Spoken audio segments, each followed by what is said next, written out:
Will you lead me Ready? after her or no? All right. Hi everyone, my name is Megan O'Connell, MEGANO''CONNELL. I'm the Assistant Director for Marketing, Communications, and Guest Experience at CLE. I want to reassure the traveling public that between our airport team, TSA, airline partners, and other airport employees, we have an incredible group of dedicated people committed to providing every guest with a smooth, safe, and efficient experience while traveling through CLE. While CLE is not currently included in the FAA's list of airports impacted by air traffic capacity constraints, airline schedule reductions may still affect flights here. We understand that travel can cause anxiety and that many passengers may feel the urge to arrive extra early. However, my message today is clear. Arriving too early is just as problematic as arriving too late. It can lead to additional congestion in security lines, gate areas, and parking facilities, ultimately disrupting the flow of operations for flights departing before yours. The 4 a.m. to 7 a.m. window is our busiest bank of flights, and this has been true for many years. If your flight departs after 7 a.m., we ask that you do not arrive more than 2 hours early to avoid adding to the early morning rush. Please help us maintain an efficient experience for everyone by arriving at the appropriate time. At this time, we continue to recommend that passengers arrive 2 hours before domestic flights and 3 hours before international flights. This schedule provides the best balance for a stress-free process without overcrowding the terminal. We also strongly recommend all guests remain diligent about checking the status of their flights directly with their airline before coming to the airport.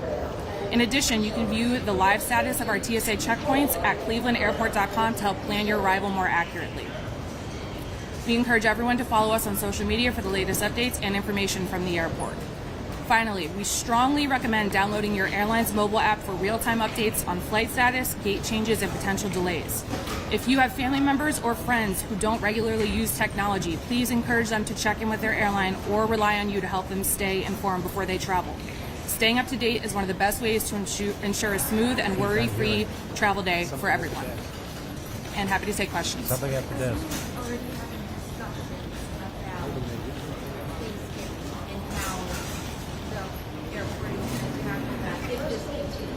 Yes, absolutely. So knowing that the holidays are coming up, our message will remain the same for everybody.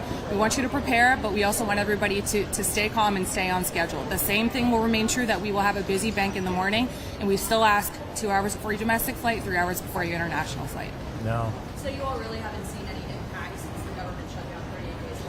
We have not seen any major impacts from an air traffic perspective, as well as a staffing perspective. There are some call-outs here and there, but as I mentioned at the beginning, we truly have a really dedicated group of people here that are committed to ensuring that it's a smooth and safe travel process for everybody. Have you seen travel? Experiencing with that morning bank, right? So if you have a flight that's after 7 a.m., 8 a.m. or 9 a.m., we have people that are showing up 4 hours early. That's disrupting that early morning bank from 4 to 7, and it's adding additional congestion here in ticketing, which we know is already a congested area. So that's why we want to get this message out loud and clear that if you are flying after 7 a.m., please continue to arrive 2 hours before your flight so as not to add to that morning rush. I know you said you've got a dedicated team here, but have you seen any fluctuations? Truly, we haven't seen a ton. You'd have to double check directly with the FAA or TSA, but being out on the floor, I have seen everything moving pretty efficiently and quickly. I think everybody seems to be in really good spirits given the situation. And like I said, I've spoken with people who have said that we are here to ensure that everybody has as smooth of a trip as possible. I know that Hopkins is not on the list of the 40, but what have you done or prepared to do? Because there's got to be a ripple effect across the country. Yeah. Explain what Hopkins is doing to deal with the eventuality of that. Yeah, so that is, of course, between the FAA and the airlines, right?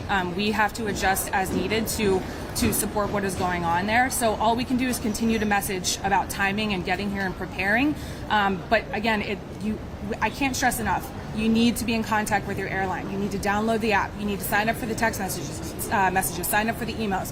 If you have aging parents or anybody else who chooses not to really use a phone to connect with the airline, make sure you're staying in touch with them, because if they show up here and their flight's canceled, that's going to they're not going to have a great experience. So I would just really, really recommend that you are constantly staying in touch with your airline and up to date on what's going on. We will do everything we can on our website, on social media otherwise, but that's what we're doing right now.